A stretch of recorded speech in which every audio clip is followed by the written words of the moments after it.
MRI scans often give things you didn't expect. Can a microscopic tag be implanted in a person's body to track his every movement? There's actual discussion about that. And often they're things you don't know what to do with. UBOs, as they're called, unidentified bright objects. Can brain scans be used to determine whether a person is inclined toward criminality or violent behavior? Neuromarketing, a little scary concept there, trying to assess when people are responding effectively to certain kinds of advertising or branding. And Judge, I need to know whether you will be a justice who believes that the constitutional journey must continue to speak to these consequential decisions, or that we've gone far enough in protecting against government intrusion into our autonomy, into the most personal decisions we make. Who's got the brain that's going to be most susceptible to a particular kind of manipulation? How do we make our children less suggestible?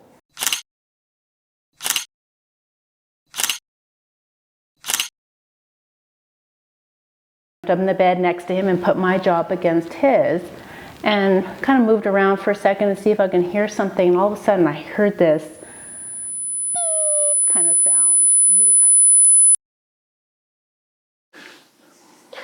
Hi, my name is Desiree Foley and I'm with PAX International, and we are doing another episode on Digital Minds Deciphered.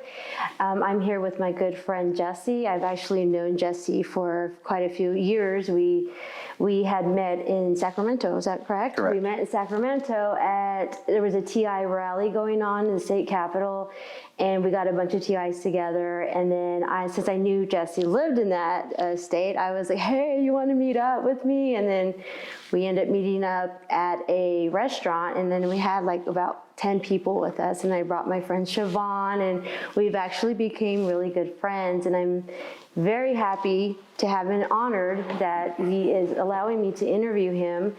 And well, hi, Jesse. Hi. Well, I introduced myself. My name is Jesse Beltran. I'm a retired firefighter, paramedic from the City of Sacramento Fire Department. Little bit about myself. My mother is from Del Paso, Texas. My father was born in the Valley of California. I was basically born and raised in Sacramento. In Sacramento? Mm-hmm, mm-hmm. Oh, okay. Well, thanks for sharing that, Jesse. And I would love for you to talk about, if you can, the phenomenon of remote influencing technologies. Okay. Good question. So, how I would explain remote influence technologies is basically any modality in which you can communicate with the human mind and influence someone to either have the propensity to do something that they wouldn't normally do, or there may be an inkling of propensity, but that you can expound on that propensity and get them to have certain behavior outcomes. That, in essence, is a basic terminology of remote influencing technologies, and there's many ways that it can be done. The first and foremost is common communication. You and I talking to each other right now. Mm-hmm. There are a lot of techniques that you can utilize in order to accomplish this. Some of it is not nefarious, and then it can be nefarious. The other modalities that we have in remote influencing is your common television, right, our radios, social media, newspaper, even books. And all those things are modalities and way to shape and influence someone's mindset on their reality, so to speak. Now, you probably want me to delve into the phenomena because you used the word TI, mm-hmm. And I'm not sure if everyone knows what that means. What I would say that the terminology of TI is basically someone who believes that they are being influenced from an outside source that could be technology and could be other modalities. And my interest has always been on the tech side. And the reason I say that is there's a couple of cases that I can bring up. One is Bob Boyce, who was an inventor of a high efficiency engine. And his story is that he developed cancer. And what ended up happening is he was testing his engines in what's called a Faraday cage. And basically a Faraday cage is a mechanism, it is what it sounds like. It's a cage that is built specifically to prevent frequency from coming in and frequency leakage going out. And in speaking to him in his story, what he explained to me is that he'd had this cancer, and then one day he was in the Faraday cage, and he thought he was going to die from the cancer. And he was using an RF detector, and I'll expound upon what that is here in a little bit. But basically, it's a device that tests for radio frequencies. And while he was testing these engines for this RF leakage, because he was getting a detection, he just couldn't find it. And then by accident, the wand went across his shoulder and it pinged, and he thought that was odd. So he ended up getting an x-ray, and long story short, they found a microchip there. And it was surrounded by a cancerous tumor. So he had it removed, and it was taken by oncology. And then unfortunately, the chip disappeared. So that was the first part of his story. His cancer started to go into remission, and then maybe a few months after, I can't recall the time frame, which he had said the cancer was back and it was very aggressive, and he thought he was going to die for sure that time. And so he decided to do the same thing. Go back into the Faraday cage, scan his body, and they found a second location where his body was emitting a frequency. And that's not normal. Human beings don't naturally emit frequencies. So he went back to the doctor. They did the same thing. They found it. But this time they used a chain of custody. And when they kept this chain of custody and they were able to track back where this chip was from, they ended up finding that it went back to an NSA database. And those of you who want to research the story, you can find out what happened after that. But essentially what had happened to him in his case, he said that he was at his desk one night, and he loves to drink Mountain Dew. And it was brought in by his business partner and was given to him. And he had drank the Mountain Dew because that's his favorite.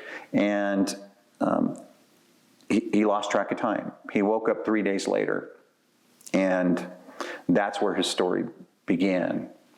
That's one incidence of remote influencing technologies. And basically, in this case, it was more for tracking purposes. Was he having any symptoms? Like, what made him even? It was just a cancer. Just a cancer. Oh, so he didn't even. So there he was, didn't even okay. know. He had no idea. And it was for tracking purposes. This was strictly for tracking purposes. And we'll expound upon other ways that this technology can be used. Okay. Now, the reason it was used for tracking purposes in Bob's case is because his business partner, who was my understanding, he was a former NSA employee, was concerned about him selling the technology to, I believe it was the Japanese or the Chinese. They were interested in his invention. And so he believes that that's the reason that this was done with him. Okay. Other modalities, and the reason I met you in Sacramento is you hear this phenomenon of TIs. And I'm going to regress here. Back around 2008, 2000, would have been 2005. I myself started to experience some anomalies, and I really didn't put my finger on it at the time what was going on. I was in a relationship with my now 17-year-old son's mother back then, and we were going through some relationship issues, and we were in California and she had disappeared. So I was concerned about her safety, didn't know what had happened to her, and I ended up trying to locate her. My understanding was that she was somewhere back in Missouri. So I'm one of those personality types that always I have to know the reasons why for anything. I've always been that way as a kid. I was the pain in the butt kid that always raised his hand and said, why is that? Why is that? So that's just my natural nature, to be inquisitive. And so I decided to venture across the United States and drive. At the time, I was working for a Fortune 25 company. I was the Western Regional Manager for them. And I had asked my supervisor, I said, hey, I need to go pick up my fiance, because she was my fiance at that time. And do you mind if I do that? And he said, no, that's okay. It's just as long as you, because I had a company car, and he says, just as long as you're paying for the gas. And I said, no problem. I'll pay for all that. So I ventured off on that journey. And I was really distraught because I was really concerned. You know, I needed to know what happened. And I was very emotionally distraught. Now, mentally, I wasn't in a good place. And so I just took the drive. I hit the state of Colorado and had whiteout conditions. I didn't have any chains or anything. And it was nighttime, and so it was very dangerous. And I'm like, oh boy, this is going to be a ride for sure. I ignored the signs, and I went through anyway. And this was a two-wheel drive vehicle in whiteout conditions. It wasn't very safe. I'd said some prayers during this time, and lo and behold, I prayed, and I asked the Lord for the storm to stop. And I kid you not, within seconds, it stopped just like that. And I can't say that I was necessarily very religious, but all I know is, was it coincidence? I don't know. Mm-hmm. Or was it someone's intervention? Maybe, maybe not. I'm very, again, I always have to know the reasons why, and I don't want to draw any conclusions as to one way or the other what it was. So when I continued down the drive, and to make a long story short, I hit, just before entering the state of Kansas, I remember getting gas, and then I lost track of time. I don't remember the drive across the state of Kansas at all. The next thing I remember is I'm waking up at sunrise, and I'm at the border in Missouri. I thought it was a little odd, but didn't think too much of it. And I said, well, that's maybe really odd, Jesse. Yeah. I go, well, I don't know why. Maybe I just lost track of time. Right. I don't know why. Can't explain it. But anyway, I continued to look for my son's mother. At the time, she wasn't pregnant. She was just my fiance. And I'd gone to her parents' house looking for her, couldn't find her. Was getting even more distraught because I was more worried about, where is she? Is she safe? Even if she had cold change of heart, I just needed to hear it. So I was in a hotel for a couple of days, and then on the third day, it was a Sunday, and I decided, okay, I'm leaving.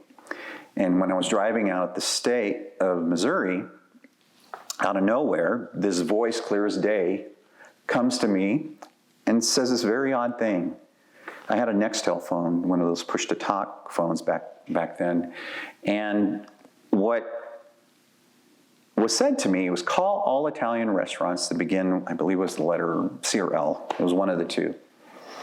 And I'm did going, you hear it? Where did you hear that sound coming from? Did you know, or was it just something that you heard like on the radio, or was it in like in the mind? it was as if you were just telling me to call all restaurants that begin with the letter C or L. So it came Italian from restaurants. outside of you, not from inside, or I it was couldn't like tell. You gotta remember, I've never experienced Okay. this before. All I know is that there was a voice. Whether it was coming from inside my head or outside, all I know, there was no one in my car. Okay. My radio wasn't on. My cell phone wasn't on a private call or anything. There was no way for that voice, for me to hear that voice. Okay. So I said, what the hell have I got to lose? So I called Nextel's information, and I asked them, and I said, how many Italian restaurants are in this city? And to my surprise, the operator said, 1, sir. And I go, did you say 1? And he goes, yes. And I said, could you please connect me through? Because at that time, Nextel would connect you to the call so you didn't have to hang up and redial it. And when I dialed the number, lo and behold, the person that answered the phone at the restaurant was my son's mother, my now son's mother.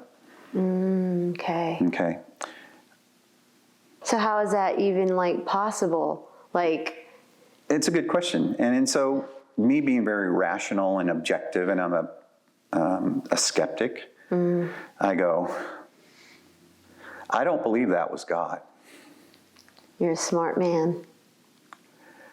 And I said, why would God care and reach down to me and tell me to call an Italian restaurant that start with the letter C or L? Okay. So anyhow, I drove to the restaurant, and there she was. And she was elated. She ran, jumped on top of me, hugged me, wouldn't let me go, crying, saying, oh my gosh, she loved me. And I really didn't care. All I cared at that point was that she was safe. And so from that point, her and I drove her back to her parents' house, because that's exactly where she was, where I thought she'd be. And she packed her bags, got in the car, and we drove back to California. Now, here's the crazy thing. On that trip where I lost the track of time, I made it in 9 hours, 11 minutes. Driving back, 9 it took hours, us 11 3 minutes. days.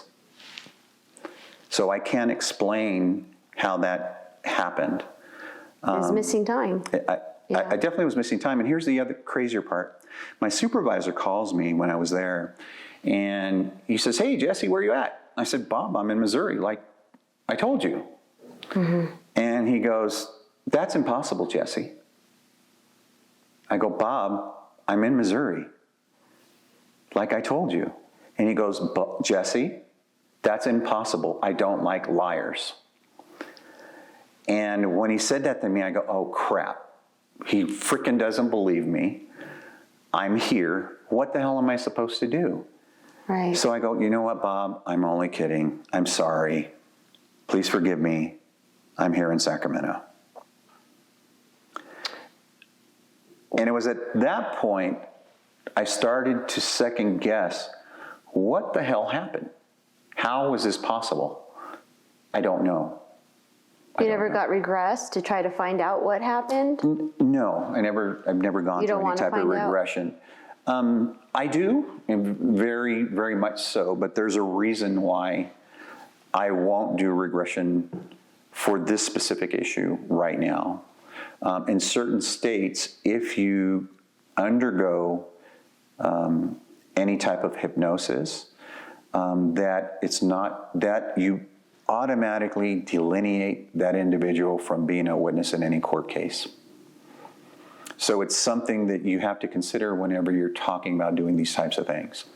And so for that reason, in this particular case, I chose not to, because I was a resident of California. And in California, that is their law.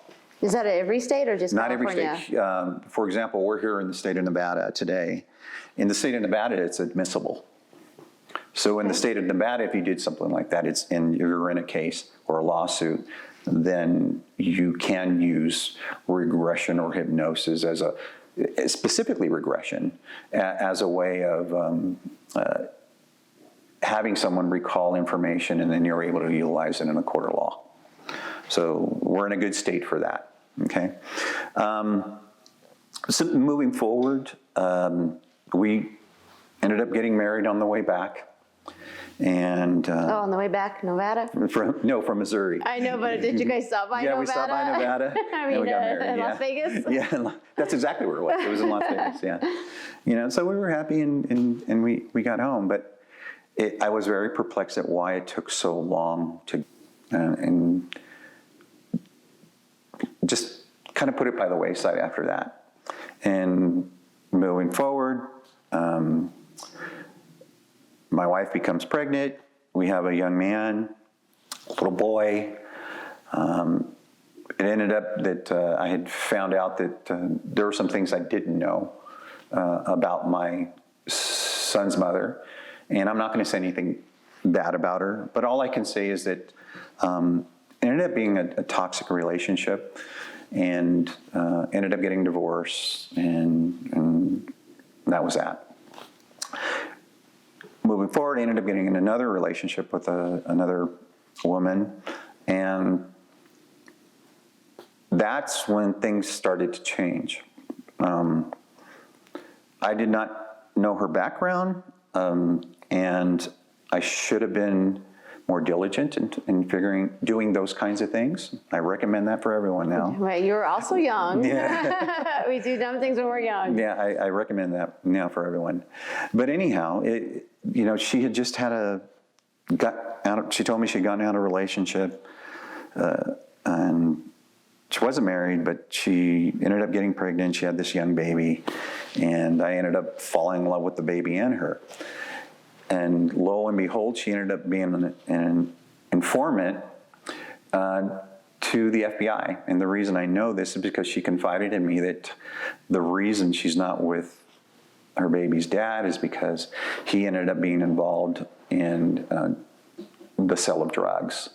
And his home got raided, and she said that he ended up working out a deal, and he became an informant for them. But I didn't know this when I was telling her all our bedroom secrets. Okay. I'm talking bedroom talk. Yeah. And one night I had told her about an experience that I had when I was a firefighter paramedic in the city of Sacramento. And that was very traumatizing. The scenario goes like this. I was the Region 4 supervisor for a private ambulance company called Foothill Ambulance at the time. They're no longer in business because they've been acquisition and acquired a couple of times. And I was training another paramedic who was going to be a supervisor. I was training him to be a field supervisor. And we heard a call go over the radio for a kidnapping. And we just happened to be at an emergency room over at American River Hospital, which also is no longer there anymore. And so I said, you know what, I've got this feeling, Greg, that we need to head that direction. Something bad's going to happen. I just had this intuition. So we headed that way, and there was a pursuit. You had Sheriff's Department, you had CHP, everyone was chasing the suspect. And when we got there, we saw them apprehend the car. They dragged the suspect out of the vehicle. They proceeded to dogpile him and just beat the living crap out of him. So you were actually there. You saw it happening. Where were you standing? We were in the supervisor vehicle. We weren't standing anywhere. You were in the vehicle. We were in the vehicle watching this go down. In the interim, my dispatch center had dispatched one of my ambulances, a crew, to also respond. So I was coming from one side and they were on the other side. So the incident was in between us. And when we were witnessing this, we noticed there was a drastic change. All of a sudden, they get off of him. There was people running around, officers running around. And then I thought it was very odd. The sheriffs that were there stood in a line, I believe it was 4 of them, turned their backs. And the only person who did the right thing was the CHP officer. It was a blonde gentleman, probably around 6 foot tall, 6'2". And he went to a CHP vehicle, pulled out his BLS bag or resuscitation bag, and started doing CPR. And all the time, the sheriffs just turned their back on him. And another sheriff officer on the scene came by and said, "Hey, I think they need your help." So I told Craig, I said, "Hey, let's get the bag. Looks like we have a code." Get there, my medics from the ambulance were already intubating him. I started the IV, and we're doing CPR, and we rush him code 3 to University Medical Center in Sacramento, California, UC Davis. And when we got there, remember still doing CPR on him, my crew was. And they get into the trauma room, and then we're a very close-knit family, so the MICM nurses just walked down. They said, "We want nothing to do with this." And they could see how badly beaten he was. Did he have a weapon, or No. what was he being charged with? Why did they pull him over? They said that he kidnapped this 4-year-old girl. I didn't talk about that. It was his daughter, and she was there watching them. She witnessed them kill her father. How old was she? She was like 4 or 5. She was a young girl. That's horrible. Yeah. And so the supervisor that I was training, and I went to our superior officers the following day, and we told them what had happened, saying that we witnessed law enforcement murder this guy. It wasn't easy, and we're trying to subdue him, handcuff him. They murdered him. Oh. And what we were told is we needed to keep our mouths shut. Otherwise, the company was going to be blacklisted, and they beat I won't use the words that were said to me, but they beat the living crap out of us. I was a young man. I was recently married, and I didn't know what to do. Never been put in that position before. And It's a lot of weight on your shoulders. So I sort of put that in the back of my mind for a long time. Because I wasn't sure if I was doing the right thing. I thought I was doing the right thing when I was trying to tell our supervisors, my superiors, what had happened. And just so everyone on the show knows, that this is regressing back before the issue of me picking up my son's mother. Oh, okay. I thought it was after. Okay. No, it's so before. So I want to clarify that, because I sort of jumped around there, and there was a reason for that. Is because when you're asking about these remote influencing technologies, as to why I decided to slowly talk about my experiences. I told this woman that I was with, that had this baby, what had happened in bedroom talk. I had no idea that she was also an informant at the time. And that's when life started to change for me. I started to hear what is called I would describe as a 60-cycle frequency, a 60-cycle whine in my right ear. Just the right ear? Just the right ear at the time. Yeah, just the right ear. And I found it odd, and I go, well, maybe it's tinnitus. You know, because being a paramedic, and at that time I was retired, being a former paramedic, you always rule things out. You always think, okay, it's medical. So I chopped it off to being, the first event, I chopped it up to just being tinnitus. And then slowly but surely, it started to turn into other things. And what I mean by other things is that it was almost like someone was taking a radio knob and turning it up and then down and messing with you. And so I'm like, well, this is odd. And I said, well, this is probably not a good situation. So I got out of that relationship as quick as I possibly So you can. thought it was related? I thought, I always felt it was related to that. And so what years later, what had happened after that, life was going around pretty well. But I started to realize that the 60 cycle, I'm going to call it transmission now, because that's what it was happening. Every day? Or? It was every day, nonstop, caused sleep deprivation. Was it your own inner voice, or was it a male voice, a female There was no voice. It was just I'm describing it as a 60 cycle frequency. Okay. And I should probably say a high frequency whine. Okay. Later, we figured out what kilohertz that was at. But as life progressed and I was starting to have these experiences, I said, I need to go have some medical imagery done. I need to make sure that what I think is going on is not going on. Because I still wanted to believe it was tinnitus. I really did. And so I go, but if I go tell my doctor, they're going to think I'm nuts. Okay. Because I would think someone was nuts who came to me, or I was a paramedic, and I responded and someone wanted to be evaluated. They were taken to a hospital for these type of symptoms. I would say, you know what, we need to take you to a different type of facility, probably not a hospital. Right. And so I knew better, and I didn't want to do that. So I kept quiet. So, yeah, it had something to do with someone trying to take his patent, is what he believes. So I talked to James, and him and I had almost identical symptoms. And so he says, he goes, have you talked to a gentleman by the name of Dr. John Hall? And I said, no, who's that? And he goes, you need to call him.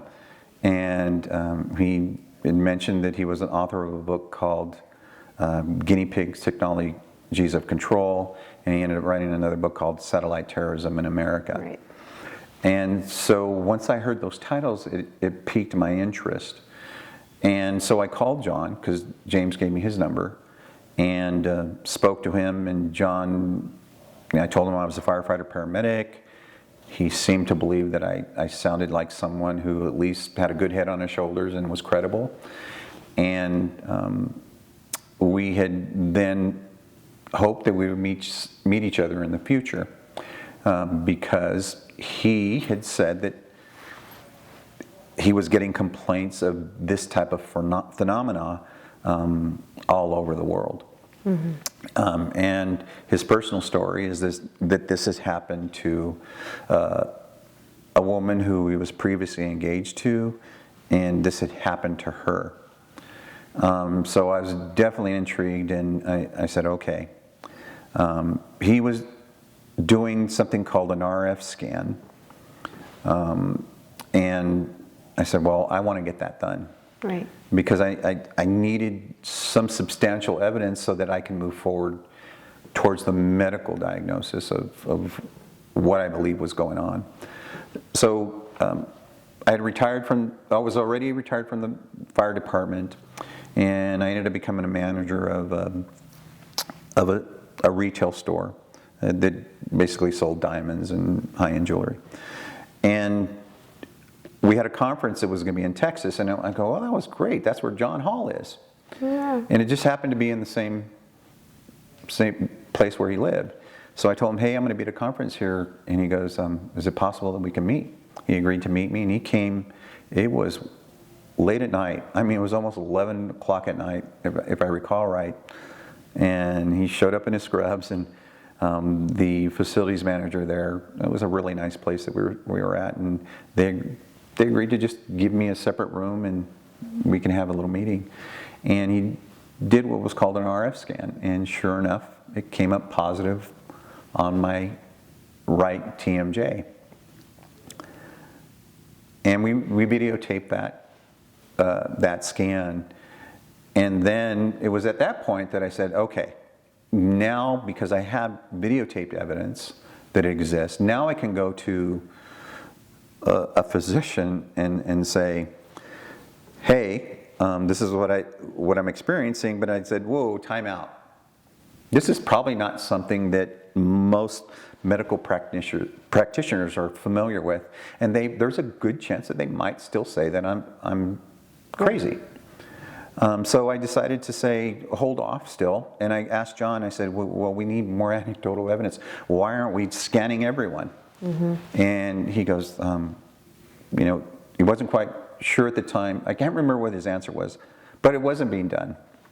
And so I said, okay, I'm a firefighter, and I'm going to do what firefighters do. We act.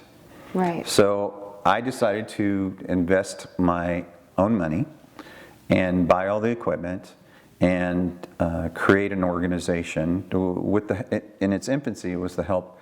There was a gentleman by the name of Peter Rosenhall, Lars Drugard, and that's how we began forming this organization. And these were other individuals who believed that they were victims of this type of remote technology.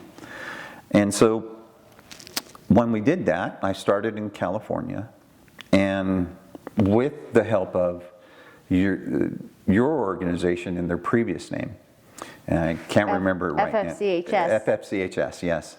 And so we had a meeting at UC Davis in California, and I was just flabbergasted at how many people showed up.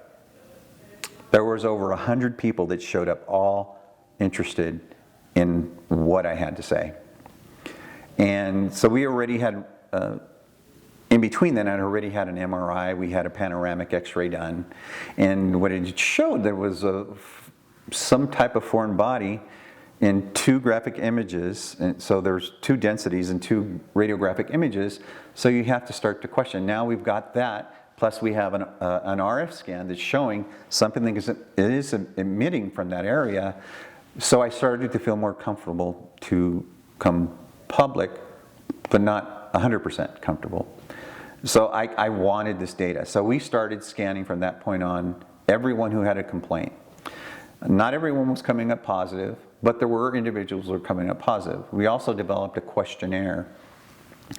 I never knew any of this. Yeah. So I'm hearing this for the first time. Yeah. So, okay, continue. Well, you like I said, I trust you, and I believe it's time, and at the end of this, you'll understand why I'm doing this. So after UC Davis, I was being pulled everywhere to come and do this. The interesting thing, in California, I was like, what the heck's going on? Because the majority of people were Caucasian. Very few were minorities.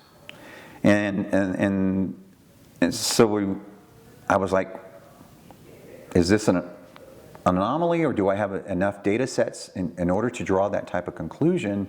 I wasn't sure. So I started going east, got to the Midwest, and again, I don't think I've ever been to any meeting where there was less than 50 people, but some were as much as 300. And we started scanning in those regions. And sure enough, in the Midwest, it was predominantly white. In fact, it was 100% almost, over 90% Caucasian. And I'm saying, well, why is this? Why is it only happening to Caucasians? Where it started to change is we started getting closer to the Chicago area, the East Coast.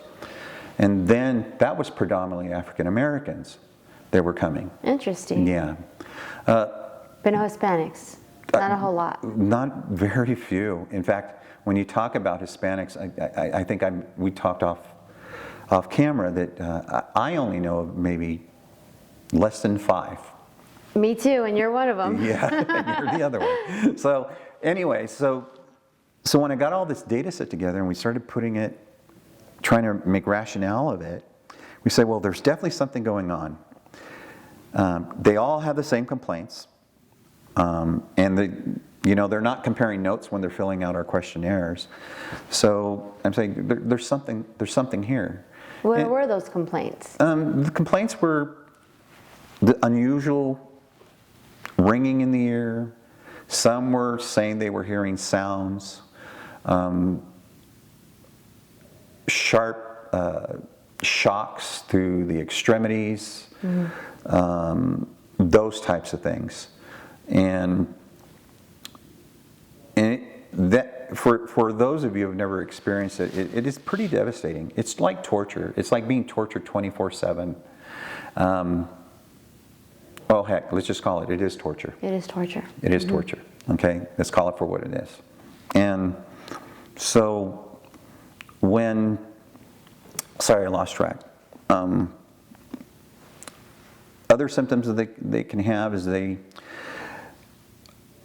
some people, what this causes is it instantly causes a fight or flight response. Okay, and when your fight or flight response is engaged, you become hyper aware. And then the brain starts to try to make sense of everything that's happening in your environment. It's a defense mechanism that goes back millions of years for us. And without it, we wouldn't be here today. Okay, but it does elicit that. And then the problem with that, when you're experiencing that and you're trying to find rationale of what's going on, you're thinking it's your neighbors, you're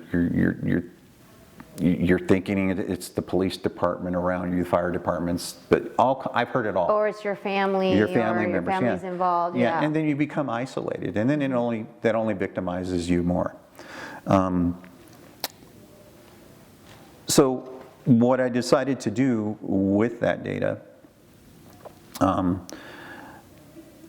is to compile a profile of who is most likely to complain about this. And what we found is that the majority were Caucasian women, highly educated, single, divorced, or widowed. Okay. The secondary category was the Caucasian males, then African Americans, and then it went down from there. How about age group? Was there? Mainly in their 40s, 50s were predominantly, but that was a decade ago. I'd be interested, because I kind of retired after we've got that data set. I'd be interested to see what we're experiencing today, because I'm starting to get correspondence from younger people now. Younger people now. So what do? I go, okay, we've got all this information. We're traveling all over the United States. Next thing, I'm being pulled around the world. And so what it devised was a process through ISA Act where we do this preliminary scan, and then I say, go see your doctor. Don't lie to your medical profession. Tell them your symptoms. You don't want to draw a conclusion or a diagnosis of what you think is going on. You're not the medical professional, they are. Let them order the tests that they need to do to rule out in or out anything that they think is going on. So that was the coaching process. And then when I got a subgroup where I knew 100% that they were definitely telling the truth, this is what's going on with them, but we need to make sure that we put them in a controlled environment for frequency testing. So I had the opportunity to be invited to Europe by a government official, and I had to sign a non-disclosure agreement. And the reason I did this, and I saw it as a great opportunity, is because a non-disclosed location has what's called an anechoic chamber. Yeah, so we did the testing in the anechoic chamber in Belgium, and those were some interesting results. We had people from all over the world, and depending on what country they were from, what was surprising is that we got specific radio frequency, numerical radio frequency, depending on which country they were from. So if you were from Russia, you had a specific frequency. If you were from Belgium, or Europe, you had a specific frequency. United States, those victims had a specific frequency. So we wrote a big, long dissertation, a report on those findings, and I can make that available to your viewers if you'd like. I'm going to move forward to when we get back to the United States. When we got back to the United States, I had an opportunity to visit the East Coast, and I was asked by a group to come talk to them, and they wanted to do some scanning. And to my surprise, it was 100% of them were military subcontractors. Okay. You didn't know that those were the kind of people that were going to be there? No, I didn't know that was Okay. their backgrounds, yeah. And to my surprise, this was the first meeting that I had, there were no civilians. Someone who wasn't affiliated with a military subcontractor or the military. And when I spoke to this group, I had everyone stand up and I asked each individual, and I said, anyone in here who thinks they're suggestible, if I would ask you if you're someone who's highly suggestible, I want you to raise your hand. And obviously no one rose their hand. And then I said, if you're not suggestible, or you think you're not easily manipulated, I want you to raise your hand. And almost everyone raised their hand. Had them come into the center of the room, and then we just started gradually talking. And as we were talking, I embedded a statement that, asked him to close his hands. And then we continued to talk, asked him what he did, and he happened to be a military subcontractor that worked on the AIDS virus. And I found that fascinating, because I'm like, why is a military subcontractor working on the AIDS virus? So after we were done with the talk, and I said, here's an interesting thing. What I want you to do is pull your hands apart, and what you're going to find is they're stuck. And the harder you try to pull your hands apart, the more stuck they become. Go ahead now, try it. And all his might, he started profusely sweat, and then it changed the whole energy in the room. Everyone was wide-eyed, wondering what the hell just happened. Okay? Because remember, I asked the question, if I were asking anyone in here that you were highly suggestible, who would raise their hand? No one raised their hand. Do you think they were all, or how did you know he would be the one? Because when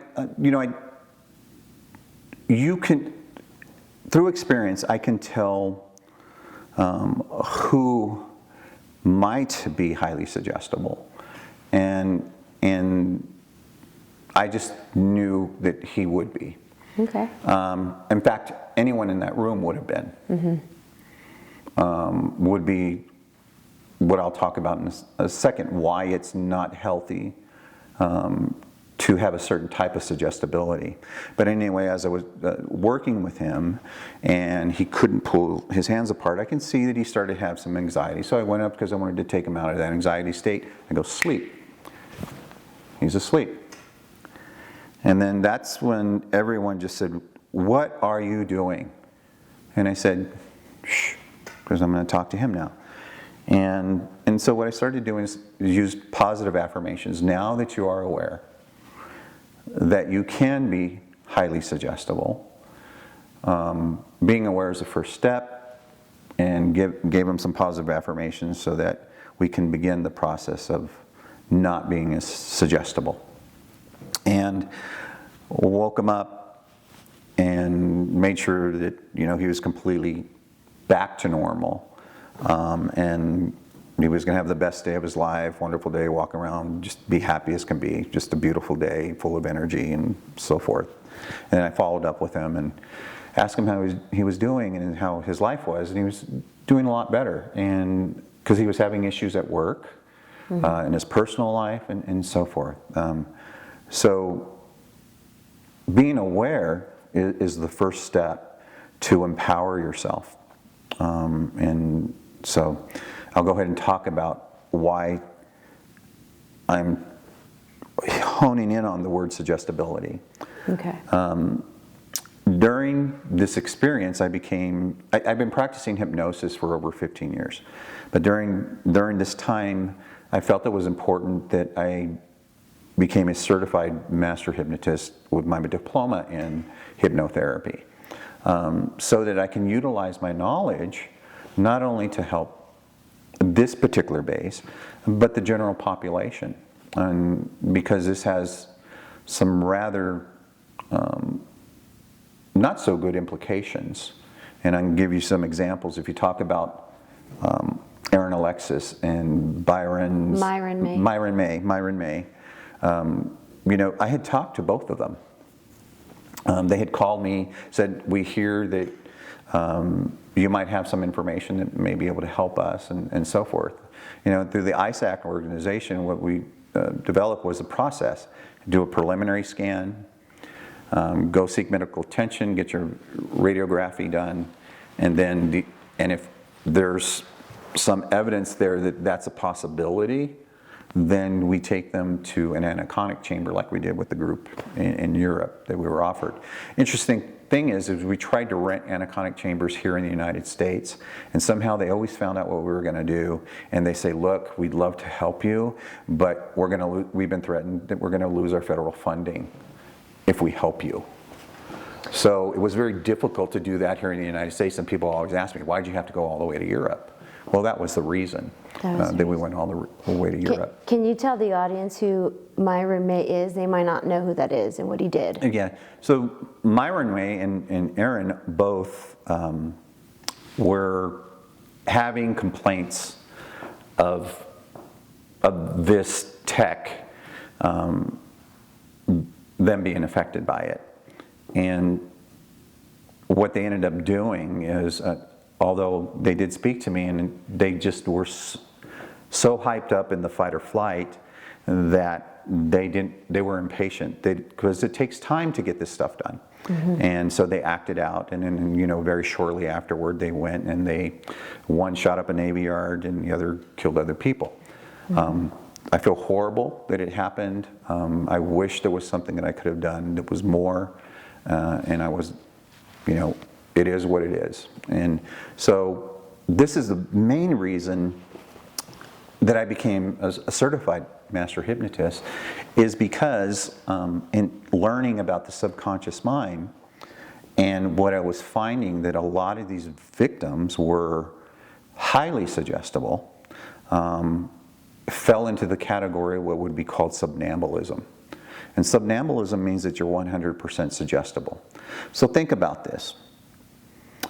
My voice was utilized with this gentleman who was a military subcontractor, and just having normal conversations with him, because he was highly suggestible, I was able to talk to his subconscious and tell his subconscious that his hands were stuck together and he wasn't going to be able to pull them apart.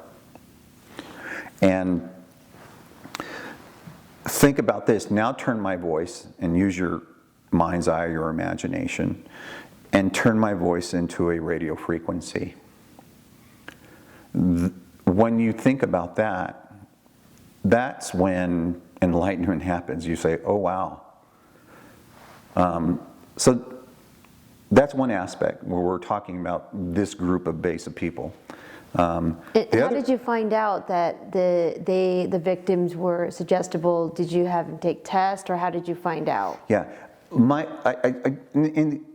I started getting all the data together and I saw a picture forming, I was wondering, well, how come some people can be functional, highly functional, and why are most destroyed? Mm-hmm. Okay. Now, I know in my training as a hypnotherapist is that the first thing you have to do is put people in an altered state. So a fight or flight is an altered state, and all the brain wants to do is get out of that state. Mm-hmm. So it's going to do anything it can in order to feel safe. So you have someone who's 100% suggestible, they're going to end up acting out and doing things that they probably would normally do under normal environmental circumstances.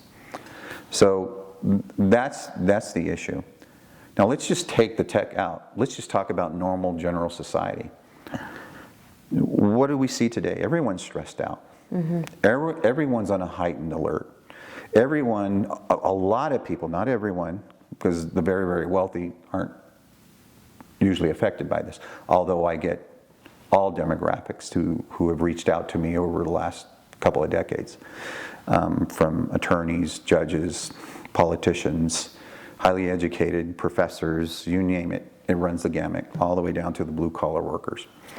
But my point is this: in the general population, if you keep them in a constant state of stress, that's also a format of someone who is highly suggestible, in which they're going to act out and do things that they're not. Yeah, it's programming. Okay, so through the utilization of hypnosis, you can help someone and work with the subconscious to where they're not as suggestible. So we give them a test, an exam, to test their suggestibility. And there's two kinds. There's an emotional suggestible and there's a physical suggestible. So usually you have a preponderance for one or the other. But those who are near center, where they're almost 100% or are 100%, it's not healthy. You'll find that these types of individuals in their life will get themselves into relationships that are always toxic. They'll end up getting having environmental problems that socially they end up acting out. They end up doing things that they always say is out of character. I don't know why I did it. Okay, so that's usually in the adult state. But now think about our children. Children are in a constant state of trance up until about 5th, 6th grade. They're starting to transition out of that. So another way, that's another thing that needs to be addressed. How do we make our children less suggestible? Why I became a hypnotherapist and why I'm the founder of MindBridge Hypnosis is because I think this is an issue that needs to be brought to high priority. And I work with a lot of issues, whether it's weight loss, smoking cessation, phobias, sports performance. Hypnosis is beneficial for many things, and most people don't think about that. They think it's what they see in Hollywood or what they see up on the stage at a fair. But hypnosis is a very, very powerful tool, and it's very useful. I'm not saying it's the catch-all answer.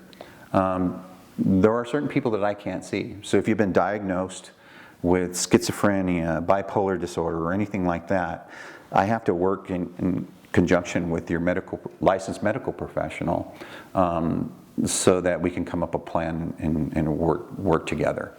So I always have to have a referral if you have a previous diagnosis of anything like that. But anyway, that's our fight. Okay, and can you tell me a little bit about your family? How's your wife? What does your wife think about all this? Well, my wife is my hero. Aww.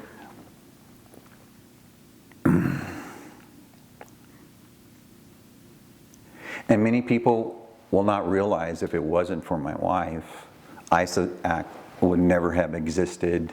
The things that I've gone out and tried to do for the community as a whole and throughout the world would never have come to fruition. She has been my rock in this fight. Without her, I would not be here. So essentially, I was not in a good situation when I met her. I was following the path that most Victims. Persons who are experiencing this type of phenomena, I was down that same road. So I tell everyone, and I kid, my wife fell in love with a homeless man. Oh.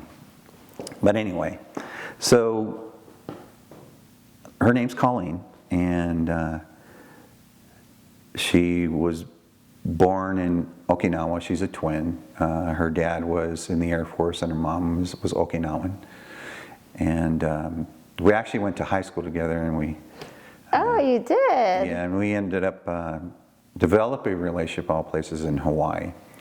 Did you guys meet up there, or did you just run into her there? Let's say life had circumstances that created that situation. Oh, okay. Yeah, and so we met there, had a relationship for a little while, then parted our ways, and then when I was going through that experience, and she reached out to me and stalked me on Facebook, is what I tell everyone, and so wanted to have coffee, and we had coffee at Starbucks, and we've been together ever since. But you just don't tell anyone what you're going through. No. And I felt guilty not telling her what I was experiencing. But came a certain point in the relationship when I developed that I could trust her. So I confided in her. And she still stayed with me. Does she believe you? Well, at the time, I didn't know. I didn't know if she believed me or not. I was wondering, is she just supporting me because she loves me? Is she supporting me because she believes me? Or she loves me and she just thinks I'm crazy? Those were the three possibilities. And there came a point where I realized that she was the first human being on this planet to understand what I was going through. Yeah.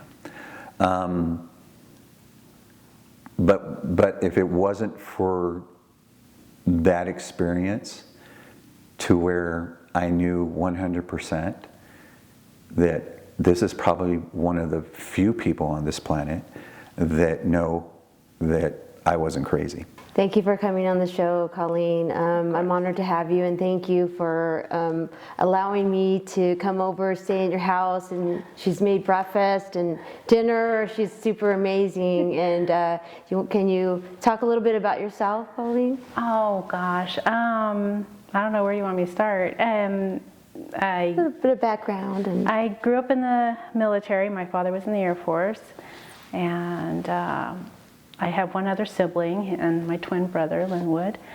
And Jesse and I met when we were in high school, actually, right after high school. And on a class trip to Hawaii, we met there as opposed to actually in school. And we dated for a little bit, and then we split, each had our own families, marriages elsewhere, and then we wound up back together again after he messaged me on Facebook, and I didn't see it for a few months. And then I saw it and reached out, and we've been together since. And he explained to me in bits and pieces of the experiences he's been having, and at first I didn't know what to make of it, other than I'm just like, okay, this is what he's telling me. I know him to be a truthful person, so I'm just taking it as it is. And he once asked me if I thought he was crazy, and I was like, no. I'm just trying to absorb all of it and make sense of it in my own head. And then there was a point when he and I were dating. This is after we found each other again, and he was telling me that he was getting a 60 cycle kind of high-pitched whine once in a while, or it got to be all the time. And then he indicated to me that it was happening, and he tried to explain to me about bone conduction.